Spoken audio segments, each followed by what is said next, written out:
కృష్ణా నది పరిధిలోని ఉమ్మడి ప్రాజెక్టుల విషయంలో తెలంగాణ ప్రభుత్వం నిర్లక్ష్యంగా వ్యవహరిస్తున్నట్టు కనిపిస్తుందని బీఆర్ఎస్ ఎమ్మెల్యే మాజీ మంత్రి హరీష్ రావు అన్నారు. ఈ ప్రాజెక్టులను కేఆర్ఎంబీకి అప్పగించేందుకు ప్రభుత్వం ఒప్పుకున్నట్టు వార్తలు వస్తున్నాయని ఆయన తెలిపారు. అయితే ఆపరేటింగ్ మాన్యువల్ సహా అనేక అంశాలపై స్పష్టత లేకుండా ప్రాజెక్టులను కేఆర్ఎంబీకి అప్పగిస్తే భవిష్యత్తులో అనేక సమస్యలను ఎదుర్కోవాల్సి వస్తుందని హరీష్ రావు హెచ్చరించారు.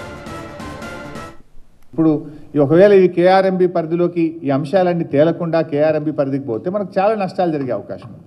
ఒకవైపు మన కృష్ణా నదిలో మన వాటా తేలే విషయం ట్రిబ్యునల్లో మేము పోరాడి కొత్త ట్రిబ్యునల్ వేయడానికి కేంద్ర ప్రభుత్వంని మెడలు వంచి ఒప్పించాం. సుప్రీంకోర్టుకు పోయినాం, కేంద్ర ప్రభుత్వం దగ్గర పోయినాం.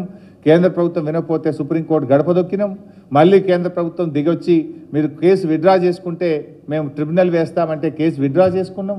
కేంద్రం మీద స్వయంగా సంతానలేమి సమస్యతో బాధపడుతున్నారా? చింతించకండి. సుమారు 90,000 జంటలకు ఆనందం నింపింది ఓఎస్ఎస్ ఫర్టిలిటీ. ఈ రోజే 7825893600 కి కాల్ చేయండి. సంతానోత్పత్తి చికిత్సపై భారీ డిస్కౌంట్లు పొందండి. గుడ్ న్యూస్ చెప్పండి. కేసీఆర్ గారే ఢిల్లీకి పలుమార్లు వెళ్లి కేంద్ర జలవనరుల శాఖ మంత్రి గారిని కలిసి ఒప్పించి మెప్పించి ఇలా కృష్ణా నదీ జలాల పంపిణీ కోసం ట్రిబ్యునల్ని కూడా కాన్స్టిట్యూట్ చేయడంలో అప్పుడు మేము విజయం సాధించాం. సో ఆ నదీ జలాల పంపిణీ జరగాల్సినటువంటి అవసరం ఉంది. ఇప్పుడు మేము చెప్పినటువంటి ఇష్యూస్ అన్నిటి మీద కూడా ఒక క్లారిటీ రావాల్సిన అవసరం ఉంది. ఇవన్నీ రాకుండా ఆపరేషన్ మాన్యువలే లేకుండా మరి కేంద్ర ప్రభుత్వానికి అప్పచెప్తే రేపు మన పరిస్థితి ఏమవుతుంది? ఈ రాష్ట్రం తీవ్రమైనటువంటి నష్టం జరుగుతుంది.